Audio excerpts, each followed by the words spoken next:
Hello everyone, আসসালামু আলাইকুম। আজকে আমরা কিছু ইন্টিগ্রেশন এর ম্যাথ দেখব। যে ম্যাথগুলো আমাদের আননোন টাইপ ইন্টিগ্রেশন আসলে কেমনে অ্যাপ্রোচ করা লাগে সে বিষয়ে হয়তো কিছু ইনটিউশন বিল্ড করতে সাহায্য করতে পারে। তো আমরা যদি ক্লাসটি শুরু করি, তবে প্রথমে আমরা দেখতে পাচ্ছি যে ইন্টিগ্রেশনটি এটি কিন্তু আমাদের খুবই পরিচিত একটি টাইপের ইন্টিগ্রেশন। সেটি হলো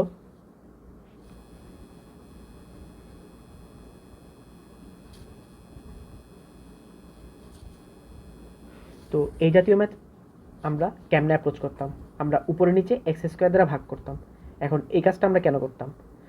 এই কাজটা করলে ইন্টিগ্রেশনের ক্ষেত্রে একটা বিষয় হচ্ছে, তোমার একটা কাজ করবা, সেটার ইফেক্টটা ৩-৪ লাইন পরে গিয়ে কেমন হতে পারে, মানে ইন্টিগ্রেশনটাকে আমার কোনো পরিচিত ফর্মেটে আসতেছে কিনা বা ইন্টিগ্রেবল ফর্মেটে আসতেছে কিনা, এটা আমার একটু কাইন্ড অফ চিন্তা করতে হয়। যদি ওরকম না আসে তাহলে আমার অ্যাপ্রোচটা হয়তো বা আমাকে সুবিধা নাও দিতে পারে, অনেক সময় দিতেও পারে, এটা আসলে বলা যায় না। বাট ওরকম চিন্তা করতে পারলে সেটা একটু কাইন্ড অফ সুবিধা করে আর কি। তো আমরা এক্স স্কোয়ার দিয়ে যদি ভাগ করে চিন্তা করি, তাহলে আমরা নিচে একটা টার্ম দেখতে পাই, সেটা হচ্ছে এক্স স্কোয়ার প্লাস 1/x², হ্যাঁ, যেটা কিন্তু এ স্কোয়ার প্লাস বি স্কোয়ার ফর্মেটে আসতেছে, এবং উপরে আমরা একটু ডিপলি লক্ষ্য করলে আমরা সেটা ডেরিভেটিভ বসে থাকতে দেখতে পারি।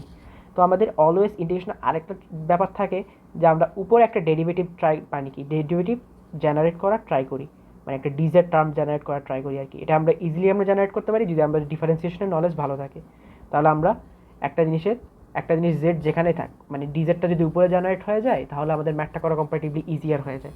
তো আমরা যদি এটা অ্যাপ্রোচ করি,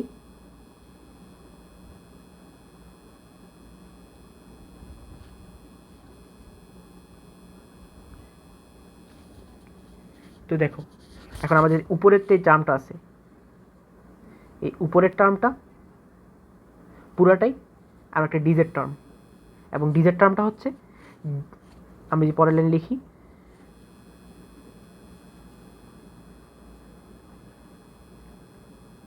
ডিএক্স প্লাস 1/x, এবং এই ডিজেড টার্মটা জেড টার্মটা কিন্তু আমাদের নিচে প্রেজেন্ট আছে। এটা অবশ্য আমরা মাথায় আগে আগে বুঝে নিয়েছি, যে মোটামুটি নিচে এই উপরে যে ডিজেড টার্মটা জেনারেট হবে, সেটা জেড টার্মটা নিচে আগে থেকেই আছে।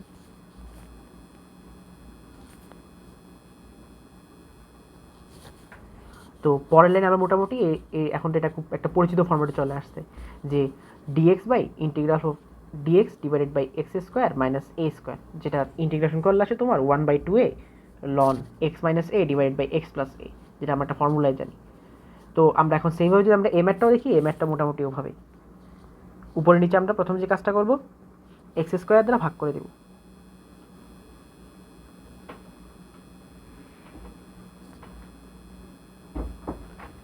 এবং আমরা যদি একটু ভালো করে লক্ষ্য করি, তো আমরা দেখতে পাবো অলরেডি নিচে একটা টার্ম আছে, যেটা ডেরিভেটিভ, যেটাকে জেড ধরলে উপরে তার ডেরিভেটিভ এসে বসে আছে, সেটা হচ্ছে এই যে এটা, ভালো করে দেখি, এই টার্মটা।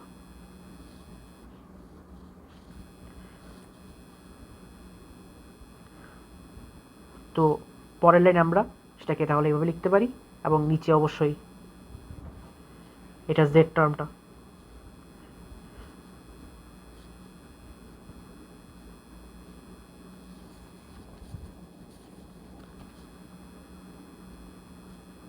তো এখন আমরা এটা কি ফর্মেটে চলে আসলো, এটা আমাদের dx divided by x square plus a square ফর্মেটে চলে আসলো, যেটা আমরা ডিরেক্ট সূত্র জানি। তো ম্যাথটা আমরা মোটামুটি এখান থেকে এভাবে করে ফেলতে পারবো। আমি এটা করলাম না, এ স্কোয়ার ফর্মেট। তো আমরা পরের ম্যাথটাতে যাবো। পরের ম্যাথটাতে এটা একটা ইন্টারেস্টিং ম্যাথ, আমরা যদি দেখি কি দেওয়া আছে,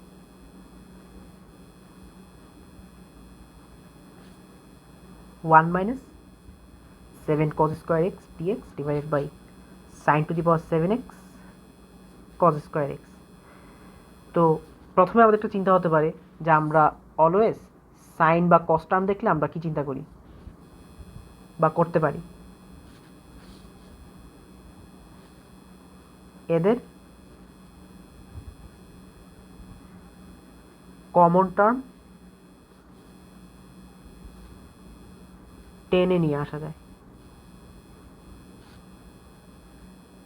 তো ম্যাথে অলওয়েজ তোমার একটা ম্যাথ সলভ করতে তোমার কমন টার্মে নিয়ে আসাটা প্রায়শই সুবিধা করতে পারে তোমার জন্য। তো আমরা এই জন্য সাইন বা কস দেখলে প্রথমে আমাদের চিন্তা হতে পারে যে এদেরকে টেনে নিয়ে আসা। তো টেনে যদি আমি নিয়ে আসি তবে কিন্তু আমি এখানে তেমন একটা সুবিধাজনক কিছু দেখতে পাচ্ছি না, এবং টেনে নিয়ে আসার পর পরবর্তী আমাদের কাজ হতে পারে যে সেক্স স্কোয়ার এক্স জেনারেট করা। কারণ তোমার টেন এক্স আর সেক্স স্কোয়ার এক্সের মধ্যে ইন্টার কানেকশন আছে, এবং সেই অনুযায়ী তাদেরকে পরস্পর ইন্টারচেঞ্জ করে ম্যাথটা করা যায়। যদি তুমি যেখানে খেয়াল করো এখানে সাইনের পাওয়ার প্রায় 7, মানে তোমার বিশাল বিশাল অনেকগুলো পাওয়ার চলে আসবে। মোটামুটি ওভাবে মানে কি বলতে পারো যে সামনে চিন্তা করলে যে সুবিধা করতে পারবা না আসলে। তো আমরা তাহলে ম্যাথটা কেমনে করতে পারি? তো প্রথম কাজ হচ্ছে আমরা একটা জিনিস চিন্তা করতে পারি যে উপরে দুইটা টার্ম আছে, হ্যাঁ উপরে দুইটা টার্ম আছে, নিচে একটা টার্ম। তো উপরে দুইটা টার্ম মানে কি, অলওয়েজ ইন্টিগ্রেশনে তোমার লবের মধ্যে বেশি টার্ম থাকলে সেটা আমাদের জন্য ভালো। তো সেটা ভেঙে ভেঙে আলাদা করলে সেটা আমাদের জন্য আসলে সুবিধা দেয়। যে ইন্টিগ্রেশনে তোমার লবের মধ্যে যদি বেশি পরিমাণ টার্ম থাকে সেটা আমরা যদি ভেঙে ভেঙে আলাদা করি, হরের মধ্যে বেশি থাকলে কিন্তু সেটা আমাদের অসুবিধা ক্রিয়েট করে। বাট লবের মধ্যে বেশি টার্ম থাকলে, বেশি টার্ম বলতে আমি বুঝাচ্ছি প্লাস মাইনাস দিয়ে বেশি পরিমাণ পদ অ্যাড আছে আর কি, তো এটা আমাদের জন্য সুবিধা করে। আমরা ভেঙে ভেঙে আলাদা আলাদা করে ইজিলি ইন্টিগ্রেট করতে পারি। তো আমরা একটা চিন্তা করতে পারি যে আমরা এটাকে ভেঙে ফেললাম, ভেঙে সেক্স স্কোয়ার এক্স মানে কস স্কোয়ার এক্সকে উপরে পাঠিয়ে দিলাম,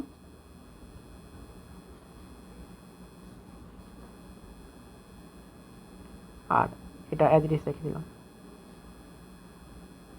sign to the power 7x। তো কথা হচ্ছে আমরা কিন্তু স্টিল এটা কোনো পরিচিত ফর্ম্যাটে দেখতে পাচ্ছি না। তো তোমার যখন কোনো পরিচিত ফর্ম্যাট তুমি দেখতে পাবা না, তখন তোমার একটা বিপদের দিনে বন্ধু হতে পারে কি দুইটা জিনিস, একটা হচ্ছে ইউভি আর একটা হচ্ছে পার্শিয়াল ফ্র্যাকশন। এই দুটো জিনিস তোমার কাজে দিতেও পারে যদি তুমি কোনো পরিচিত ফর্ম্যাট দেখতে না পাও। তো পার্শিয়াল ফ্র্যাকশনের কোনো কিছু আমরা মোটামুটি এখানে দেখতে পাচ্ছি না। তো আমরা তাহলে এখানে ইউভি নিয়ে অ্যাপ্রোচ করতে পারি। হ্যাঁ ইউভি নিয়ে, তো এই জিনিসটা নিয়ে আমরা যদি ইউভি অ্যাপ্রোচ করি তেমন একটা কিছু সুবিধাজনক কিছু দেখতে পাচ্ছি না আসলে। যে আমি একটু মার্ক করে দিই, এই জিনিসটা আমরা যদি ইউভি নিয়ে অ্যাপ্রোচ করি তেমন কিছু সুবিধাজনক দেখতে পাচ্ছি। তো আমরা এই জিনিসটার উপর ইউভি খাটাবো আপাতত, আর এই জিনিসটাকে আপাতত হোল্ড করবো। তো আমরা পরের লাইনে যাই। এই জিনিসটাকে আমরা আপাতত হোল্ড করে রাখলাম, অ্যান্ড এটাকে আমরা যদি ইউভি খাটাই তাহলে কি আসে, tan x into sine to the power minus 7x minus, আর এটা যে আমরা মানে ইউভি এর ফর্মুলা খাটাই কি আসে, minus 7 sine to the power minus 8x cos x tan x dx, আর এই জিনিসটা অ্যাজ ইট ইজ হোল্ড করে রাখলাম।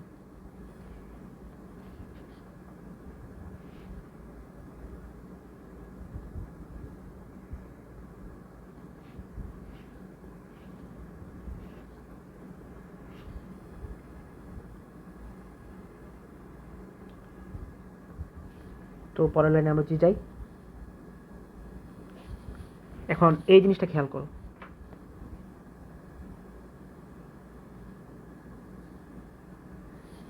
এই টার্মটাকে, আচ্ছা সরি আমি আলাদা করে নিই এটা। আমরা যখন ইন্টিগ্রেশনের ফর্মুলা এটার মধ্যে খাটাই তো আমরা আসলে কি দেখতে পাই, ইন্টিগ্রেশনের ফর্মুলা বলতেছি মানে ত্রিকোণমিতির ফর্মুলা। ত্রিকোণমিতির ফর্মুলা খাটালে আমরা দেখতে পাই এই জিনিসটা আসলে কিছুই না বাট 7 সাইন ইনভার্স 7x ভিতরে, মানে ইন্টিগ্রেশনের ভিতরে এটা না, এবং সামনে মাইনাসে মাইনাসে প্লাস হয়ে যায়। তো কিন্তু আমরা দেখতে পাচ্ছি অলরেডি এইটা নেগেটিভ কি এখানে প্রেজেন্ট আছে না, তো তার মানে কি আমার ইন্টিগ্রেশনটা অলরেডি হয়ে গেছে, যে এটা আর এটা কাটা চলে যাবে, এই টার্ম পুরোটা আর এই টার্ম পুরোটা কাটা চলে যাবে, আর এটা থেকে যাবে জাস্ট লাস্টে tan x divided by sine to the power 7x plus C, answer চলে আসছে। তো এই জিনিসটাকে অনেক সময় বলা হয় semi by parts. Semi by parts জিনিসটা কি, যে তোমার একটা টার্মকে হোল্ড করে আর একটা টার্মকে ইউভি করা, আর একটা টার্মকে ইউভি করে দেখা যায় প্রথম টার্মটার মানে কি অন্য টার্মটার বিপরীত টার্মটা সেখানে প্রেজেন্ট হলেও হতে পারে। তো ইউভি জিনিসটা যেমন বিপদের দিনে বন্ধু, তেমনি তোমার ইউভি থেকে আসা এই টেকনিকটা মানে সেমি বাইপার্স টেকনিকটাও তোমার বিপদের দিনে তোমার কাজে দিতে পারে। তো আমরা যদি পরের ম্যাটটা দেখি, পরের ম্যাটটা কী দেওয়া আছে?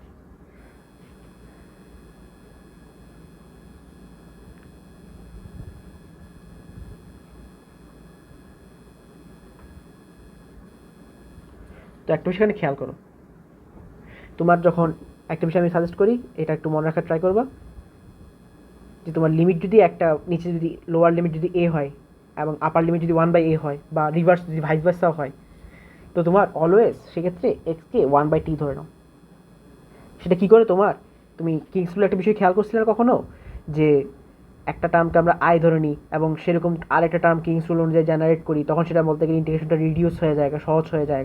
তো আমরা এখন মানে কি 1/t ধরলে তোমার লিমিট অনুযায়ী সেই অনুযায়ী মানে ইন্টিগ্রেশনটা অ্যাডজাস্ট হয়ে আবার একটা আই টার্ম বা মাইনাস আই টার্ম আসার পসিবিলিটি থাকে, যেটা কিন্তু তোমার ইন্টিগ্রেশনটাকে সহজ করে দেয় কম্পারেটিভলি, মানে সহজ করে দেওয়ার চান্স থাকে আর কি অলওয়েজ। তো এই জন্য আমরা মূলত এক্সকে 1/t ধরে এখানে অ্যাপ্রোচ করার চিন্তা করতে পারি। তো আমরা যদি চিন্তা করি অ্যাপ্রোচ করি, তাহলে ব্যাপারটা কী হয়?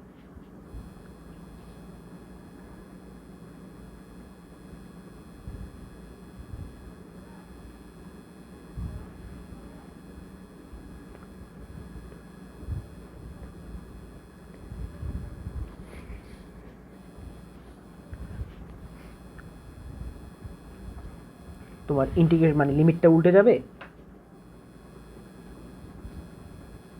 আর ভিতরে চলে আসবে টি।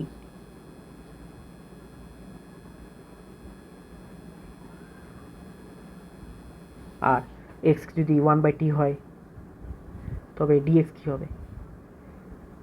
dt/t²।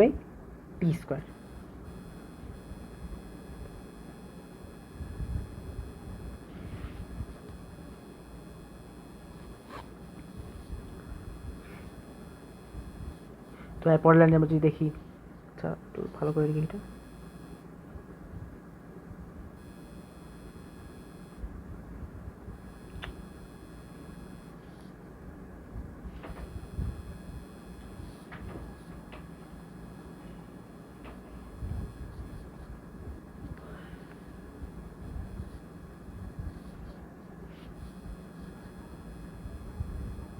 তোমার এখন যে আমরা লনকে মানে লন 1/t-কে লন টিতে পরিণত করি, তার সামনে একটা মাইনাস আসে আর মাইনাসে মাইনাসে প্লাস হয়ে যায়, তো আলটিমেটলি থাকে এই জিনিসটা। আর এখানে আসলো 1/t⁴, ভিতরে 1+t² তার হোল স্কোয়ার। তো এর পরের লাইনে দেখো, এখন t⁴ আর t³ কাটাকাটি গিয়ে শুধু থাকে একটা টি, ওই টিটা উপরে চলে যাবে অবশ্যই।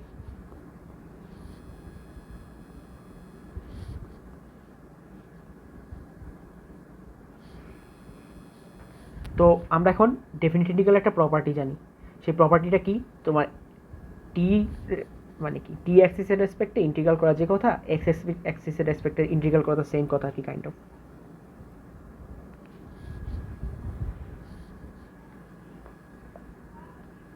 যে এ টু বি লিমিট হয় এটা, আর এটা সেম কথা। সরি,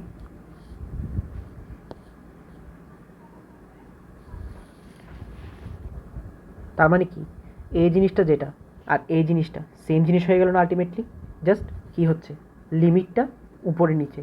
তো লিমিটটাও যদি আমরা যদি এখন মুছে সামনে একটা যদি মাইনাস আনি, তাহলে কি হয়,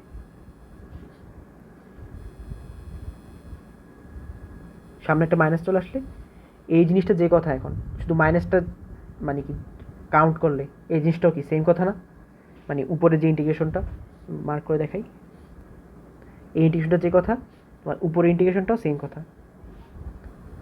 তার মানে আমরা যদি এই জিনিসটাকে আই ধরে নিই, উপর ইন্টিগ্রেশনটাকে আমরা যদি আই ধরে নিই, তাহলে এটাও আই, জাস্ট সামনে একটা মাইনাস। আমরা কি বলতে পারি তাহলে, I is equals minus I, তার মানে তোমার আই আমার আলটিমেটলি কত আসতেছে, 0। তো ডান। তো আমি যে পরের ম্যাথে যাই, এটা একটু মোটামুটি ইন্টারেস্টিং ম্যাথ, ভালোই। তো আমরা যদি ট্রাই করি,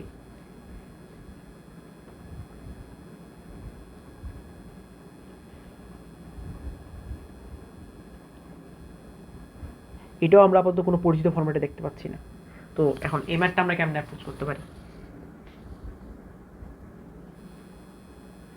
আমরা প্রথমেই কাজ করি একটা, আমাদের উপরে একটা তোমরা চিন্তা করতে পারো যে আমরা cos 2x এর ভিতরে মানে z স্কয়ার ধরে নিই না ভাইয়া, তাহলে এটা আমাদের সুবিধা হয়ে যায় না, যে রুটের ভিতর z স্কয়ার আসলে এটা আলটিমেটলি কাটাকাটি চলে যায়। তো ওইটা নিয়ে তুমি যদি সামনে চিন্তা করো তাহলে কিন্তু যথেষ্ট ঝামেলা জেনারেট হয়। তুমি এটা নিয়ে সামনে যাও, দেখবা তেমন একটা সুবিধা করতে পারতেছো না। মানে মনে মনে কয়েক লাইন সামনে চিন্তা করো, তুমি আবার জেড স্কোয়ার টার্ম পাবা না, মানে এক্সকে জেড এর মধ্যে প্রতিস্থাপন করতে অসুবিধা হবে ইত্যাদি ইত্যাদি।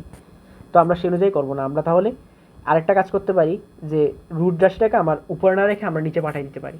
হ্যাঁ, তো নিচে পাঠালে কি হবে, সামনে যদি মানে প্রয়োজন অনুসারে উপরে নিচে কাটাকাটি করে মানে আবার এটাকে উপরে তুলে দেওয়া যাবে আর কি। উপরে তুলে সেটাকে জেডের ভিতর হয় এক্সের ভিতর ঢুকানোও যেতে পারে বা নাও যেতে পারে।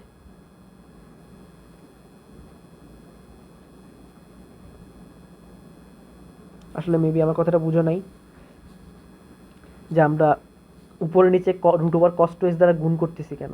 হ্যাঁ, তো এটা যদি আমি এখন বলি সিম্পলি মানে কেন গুণ করতেছি, উপরে লবের মধ্যে তোমার যে টার্মটা থাকে, হ্যাঁ, ওই টার্মটাকে আমরা যদি ভেঙে একাধিক টার্মে পরিণত করতে পারি, একাধিক টার্ম মানে তো বুঝতেছো প্লাস মাইনাস যুক্ত একাধিক মানে সংখ্যা আর কি, তাহলে সেটা আমার জন্য মানে আলাদা আলাদা ইন্টিগ্রেশন করতে মানে ইন্টিগ্রালটাকে আলটিমেটলি ভেঙে ভেঙে একাধিক পার্টে বিভক্ত করে, যেটা মানে ইন্টিগ্রেশন করতে কম্পারেটিভলি সহজ হয়, যেটা আমরা আগেও করছি না, যে দেখো এই জায়গায় কিন্তু আমরা ওইটাই করছিলাম, মানে লবের মধ্যে তোমার একাধিক টার্ম ছিল এবং সেই অনুযায়ী আমরা ইন্টিগ্রেশনটাকে ভেঙে ভেঙে ছোটো করছি, রিডিউস করে তারপরে আলাদা আলাদা করে ইন্টিগ্রেট করছি। এই জন্য সেম কাজটা আমরা এখানে করতে আমরা উপরে রুট জিনিসটা রাখি নাই, কারণ রুটের ভিতরে ভেঙে তো আমার লাভ নেই, আমরা যেটাকে আলাদা আলাদা করতে পারবো না আসলে, ওই জন্য। এবার দেখো কি আসছে, তাহলে আমরা cos 2x এ ভাঙলে আমরা কি পাই, 1 মাইনাস 2 সাইন স্কোয়ার এক্স। এখন তোমার প্রশ্ন হতে পারে যে ভাই আমরা 1 মাইনাস 2 সাইন স্কোয়ার এক্সে কেন ভাগলাম, আমরা চাইলে তো 2 cos স্কোয়ার এক্স মাইনাস 1ও ভাঙতে পারতাম। তো উত্তর হচ্ছে পারতাম, কিন্তু তখন দেখা যেত সমস্যা তো কি, মানে তোমার কস রুট ওভারের ভিতর cos 2x আছে, তো ওটা দিয়ে তো আসলে উপরে কিছু ভাঙা মানে কি উপরে কিছু ভাগ যাচ্ছে না, কিন্তু বাইরে তোমার সাইন এক্স আছে, সাইন এক্স দিয়ে কিন্তু এটা ভাগ যাচ্ছে, সাইন স্কোয়ার এক্সটা, সেটা কিন্তু তোমার জন্য আলটিমেটলি সুবিধা করে দিচ্ছে। হ্যাঁ, তো এই জন্য আমরা মানে এটা নিয়ে চিন্তা করলে সামনে চিন্তা করে দেখতেছি যে কম্পারেটিভলি আমাদের জন্য সুবিধা হচ্ছে, সেই জন্য আমরা এই অনুযায়ী অ্যাপ্রোচটা করতেছি আর কি। আর ভিতরের cos 2x কে, হ্যাঁ ভিতরের কষ্ট আছে থাক, এটা আপাতত আমরা অ্যাজ ইট ইজ হোল্ড করে রাখি।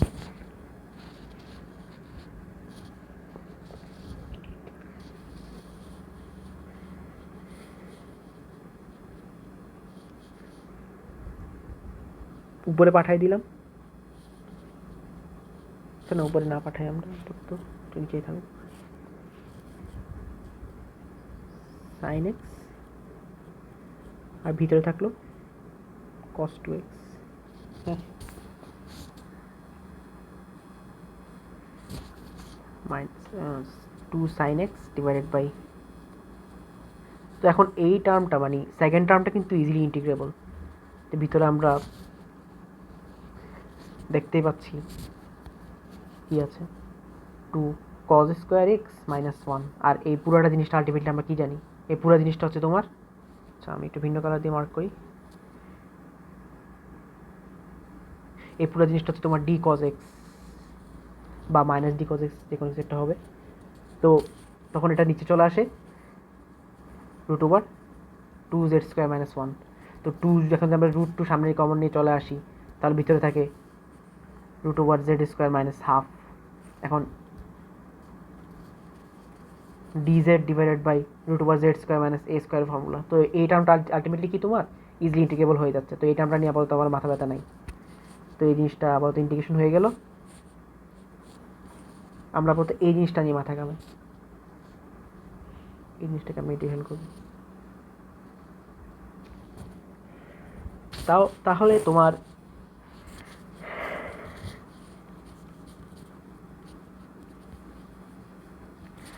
একটা এখন একজন বলতে পারো যে cos 2x কে তো আমরা চাইলে 2 sin স্কোয়ার এক্স মাইনাস 1 ভাঙতে পারি, তো বাইরে তো sin x আছে, কথা হচ্ছে sin x উপরে কিন্তু sin x থাকবে না, cos x হয়ে যাবে, কিন্তু তুমি কিন্তু নিচে কোনো cos x এর টার্মের জেনারেট করতে পারো নি, তাহলে কি এটা করে আসলে সুবিধা হবে না।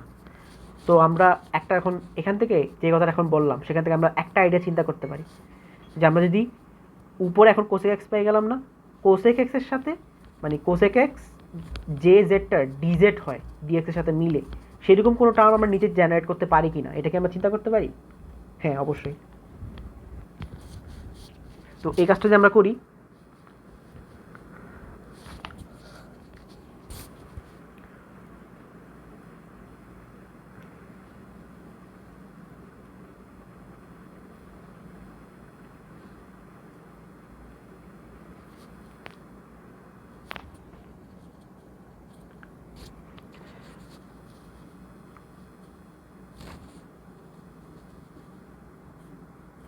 একটু পরে এক্সপ্লেন করতেছি, আগে আমি একটু আগাই।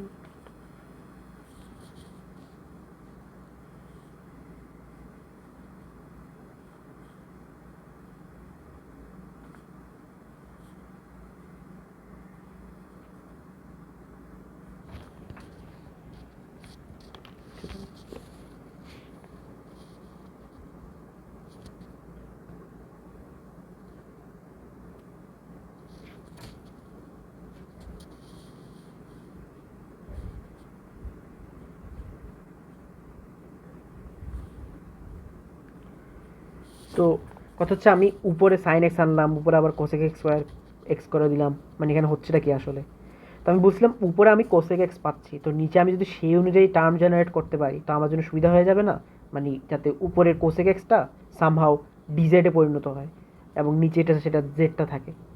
তাই মূলত সেই কাজটাই করছি। কেমনে? আমি উপরে নিচে তোমার কোসেক এক্স দ্বারা মাল্টিপ্লাই করে দিছি। কোসেক এক্স দ্বারা মাল্টিপ্লাই করলে কী হবে ভাইয়া? তুমি এখানে ভিতরে দেখতে পাচ্ছ কস টু এক্স। হ্যাঁ, কস টু এক্সকে আমরা কী বলতে পারি? কস স্কোয়ার এক্স, মানে তোমার সবগুলো ফর্মুলা আলটিমেটলি সবগুলো ফর্মুলা মাথায় ঘুরাতে হবে আর কি। তো সবগুলো ফর্মুলা ঘুরালে মাথায় আমরা কী দেখতে পারি? যে কস টু এক্স সমান cos square x minus sine square x, এবং সাইন এক্স মানে কোসেক এক্সটাকে সাইন এক্স করলে এটাকে রুটের ভিতরে ঢুকালে sine square x, ultimately cos square x আর সাইন স্কোয়ার এক্স ভাগ দিয়ে কী হয়? কট স্কোয়ার এক্স আর sine square x divide by sine square x to 1। তো আমরা কোসেক এক্স আর কট এক্সের মধ্যে রিলেশন জানি না, ইন্টার রিলেশন কি? Cosec square x minus caught square x is equals to 1। তো তোমার এই ইন্টার রিলেশনগুলো আলটিমেটলি চিন্তা করার জন্য তোমার কয়েক স্টেপ সামনে গিয়ে চিন্তা করতে হবে আর কি। ওই কয়েক স্টেপ সামনে চিন্তা করে আমরা মানে এটা আলটিমেটলি বুঝতে পারছি তোমার। আচ্ছা হ্যাঁ, সরি, এটা একটু সহজে চিন্তা করা যায় যে তোমার আমি বলছিলাম একটু আগে ট্যান এক্স আনলে আমরা এক্স আনার চেষ্টা করি। কেন চেষ্টা করতাম এটা? যাতে আমরা জানি যে এদের পরস্পর মধ্যে ইন্টার রিলেশনটা আছে এবং সেই অনুযায়ী আমরা সেটাকে তার পরস্পরকে রিপ্লেস করতে পারি, যেটা আমাদের ম্যাথ কত সুবিধা করে দেয়। তো এখানে তোমরা আসলে সেমভাবে চিন্তা করতে পারো। সেমভাবে চিন্তা করে তুমি আলটিমেটলি উপরে কসেক স্কোয়ার এক্স আর নিচে কট স্কোয়ার এক্স মাইনাস 1 আনতে পারো আর কি।